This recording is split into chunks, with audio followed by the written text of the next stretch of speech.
Hi, thanks for joining me. Today I'm just going to be talking about my spiritual journey and how I practice my spirituality.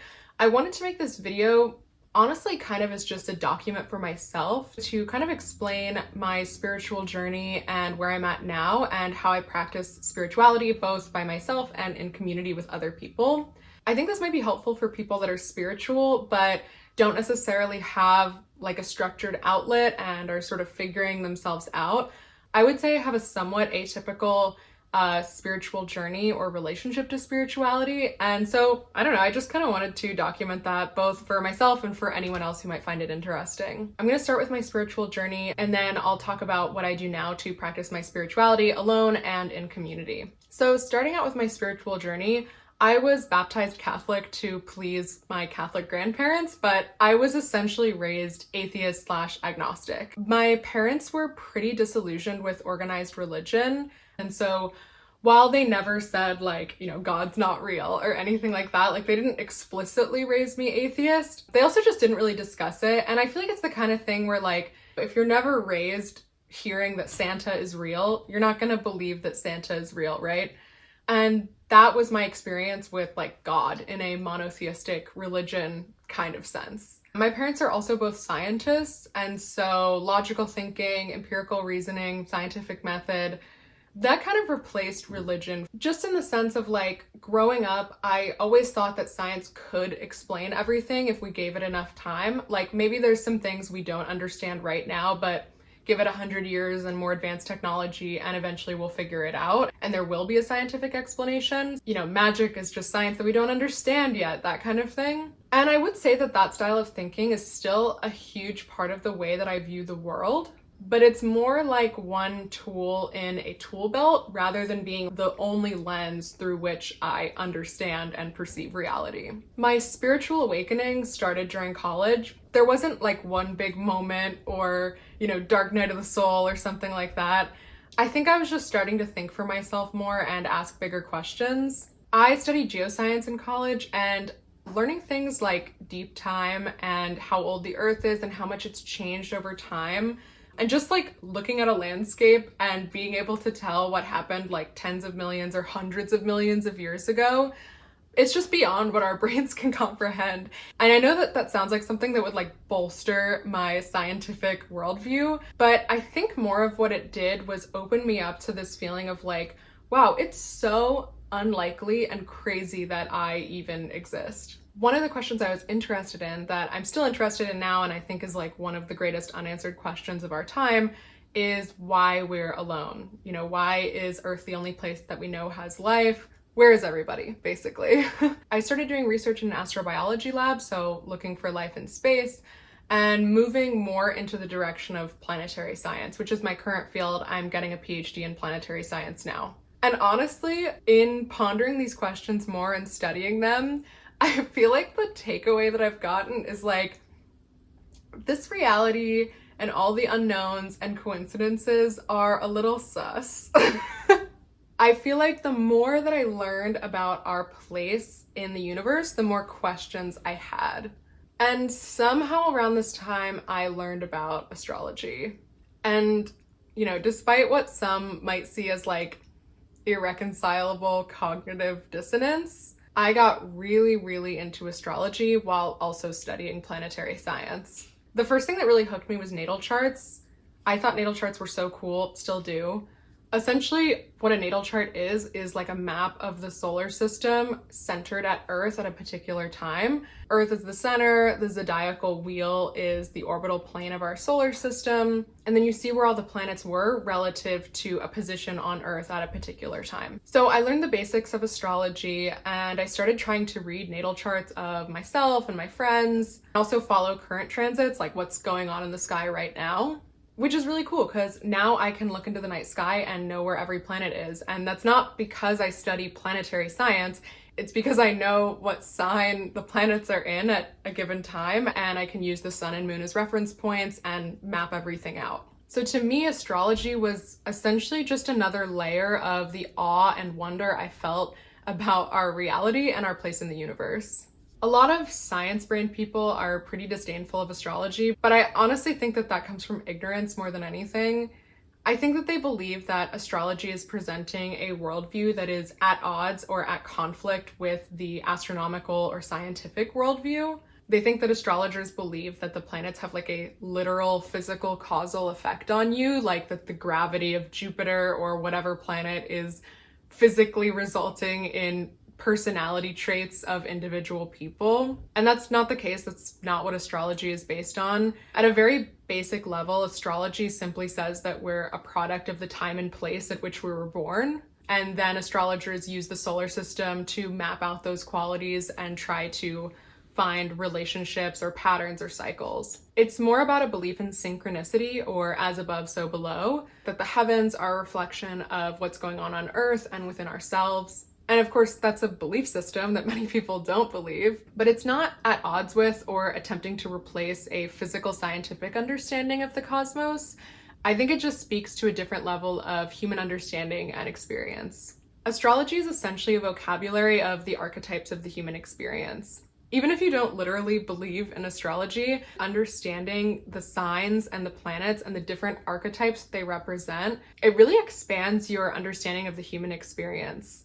Carl Jung said that astrology represents the summation of all psychological knowledge of antiquity, and I think that that is a perfect way of putting it. It's essentially a dictionary of archetypes that have been refined over thousands of years. And once you're fluent in astrology, you become a lot more aware of patterns and cycles in nature and in life. I would say astrology was the first thing that really broke me out of my logical science brain and gave me an entirely new way of seeing and understanding the world and reality. And I'm so grateful for astrology because it's really changed my life in so many ways. Astrology made me a much more empathetic and open person because it helped me understand people a lot better and understand that sometimes we're supposed to go through things and it doesn't feel logical or fair. It also gave me a framework through which I could understand the world and things going on around me rather than thinking of everything that happens as being chaotic and random.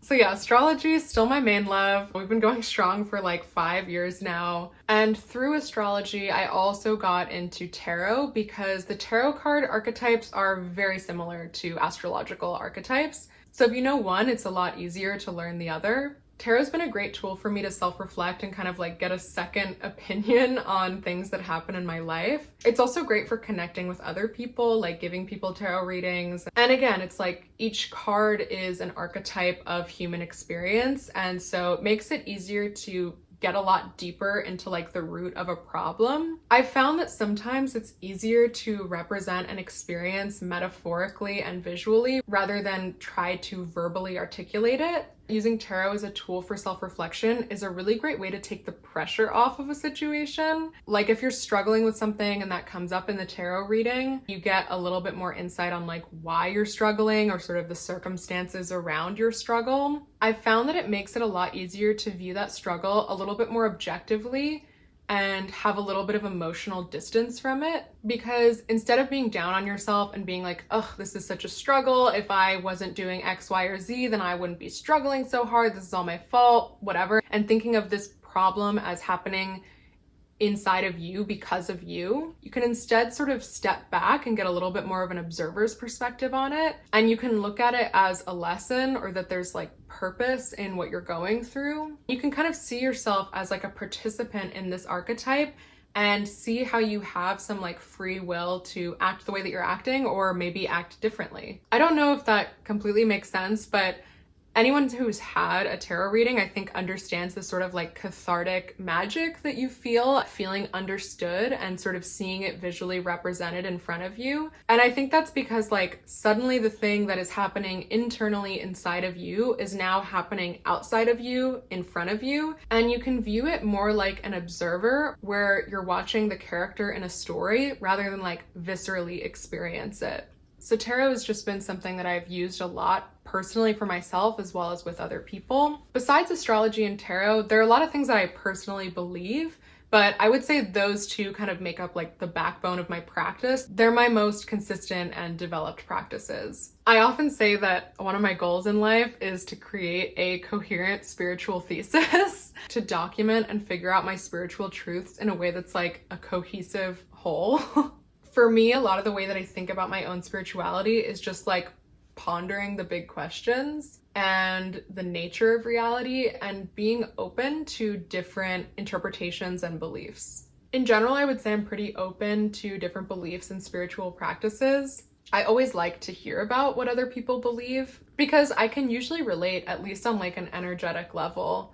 Even with the, traditional monotheistic religions, there's so much wisdom in those teachings. And even though I don't really consider myself to be religious, I can still relate to a lot of it. I think spirituality is a universal human experience. And even if you don't think of yourself as being spiritual, you are. You've still developed a mythology through which you understand life, even if you think that that mythology is entirely logic or science-based. We're all on our own journeys, and I don't think that there's only one truth. I believe that your perception makes your reality more than anything else, and so we're all just figuring out what works and resonates with each of us. The sun is setting and the lighting is changing, so I just moved the curtains. Yeah, that's basically a summary of my personal spiritual beliefs and how I got to where I am today. But I also wanted to talk about the ways that I engage in spiritual community, because I think that that's really important as well.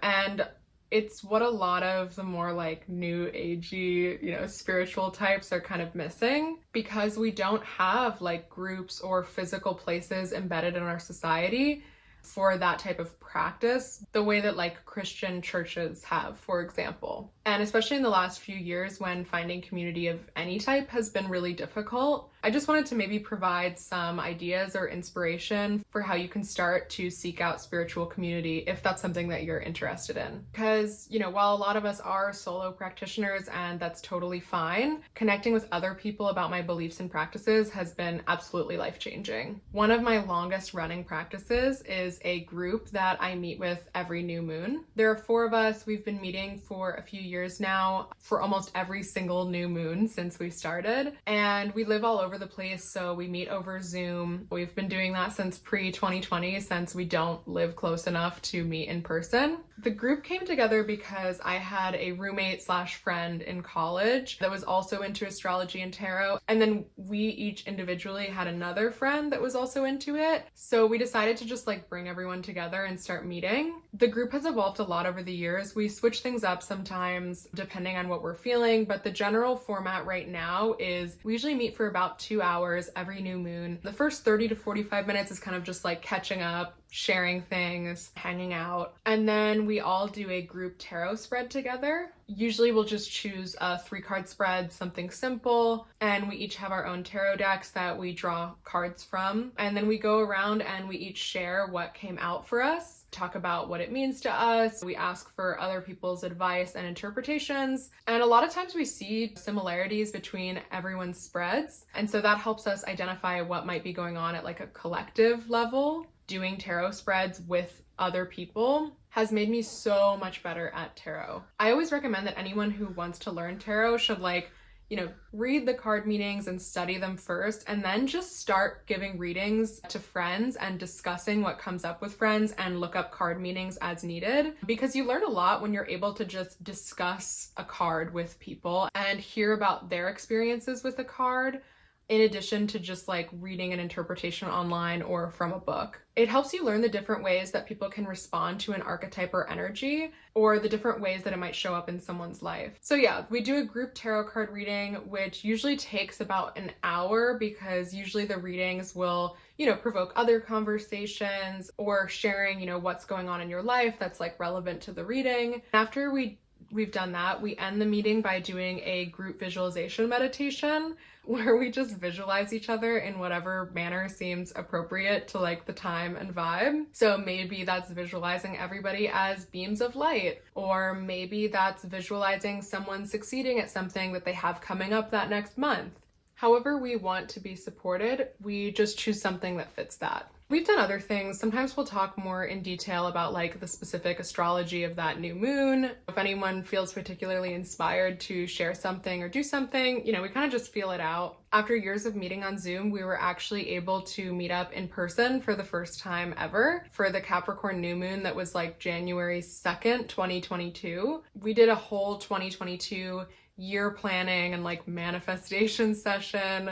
And it was just so amazing to be able to talk about our goals for the year together and just share that. So yeah, highly recommend if you have a few friends that are interested in spirituality, just try planning an event where you all just meet up and specifically do things that are related to that. You know, if that's something that you're interested in pursuing. It's a very heartwarming experience and I'm super, super grateful for that group. The other main way that I connect to spiritual community is actually a relatively recent thing as of January of this year. I was browsing meetup.com, which if you've never used it, please check it out. Meetup.com has completely changed my life. I've made so many friends through meetups. The way it works is you can search for different hobbies or interests and then find groups that meet up in your area. I happened to find a spirituality group that was having its first meetup. The host basically just said like, hey, I'm just interested to see if there's any other spiritual people out there. Let's all meet up at the park. I'll wear a witch's hat so you know who I am. And I went and there were like 20 or so people and we all just introduced ourselves, said a little bit about our practice. Most, if not all of us, were mainly solo practitioners who were just looking to connect with other people who had similar interests. We ended up brainstorming a bunch of ideas for events and meetups, meeting for new and full moons, for pagan holidays, that kind of thing. I actually think that I vlogged that weekend. Yeah, I mentioned in the last vlog that I made, which was like months ago,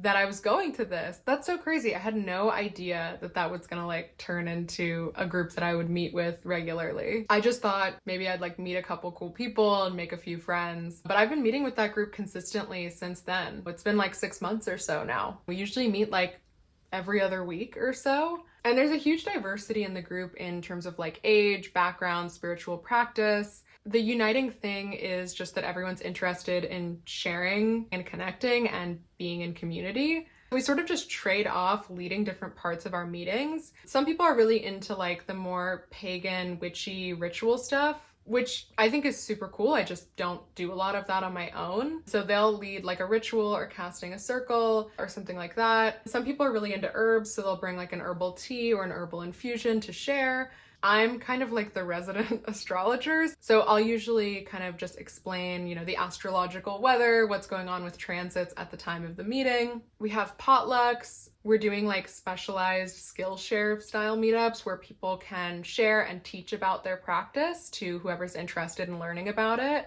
It's like the closest thing that I've had to like a church community, basically. It's really, really great. There's no formal structure, there's no leader. It's just a group of people who want to connect. So yeah, highly recommend meetup.com or whatever way you have to like find groups that meet in your area if you're looking to have a more community-based relationship to spirituality. I think as a collective, we're in a transition out of a time that was characterized by more centralized top-down approach to religion, which has basically been, you know, the last 2000 plus years of the major monotheistic religions and the persecution of people who are practicing different religions. I think part of the transition out of that phase has been essentially a collective disillusionment with spirituality and religion.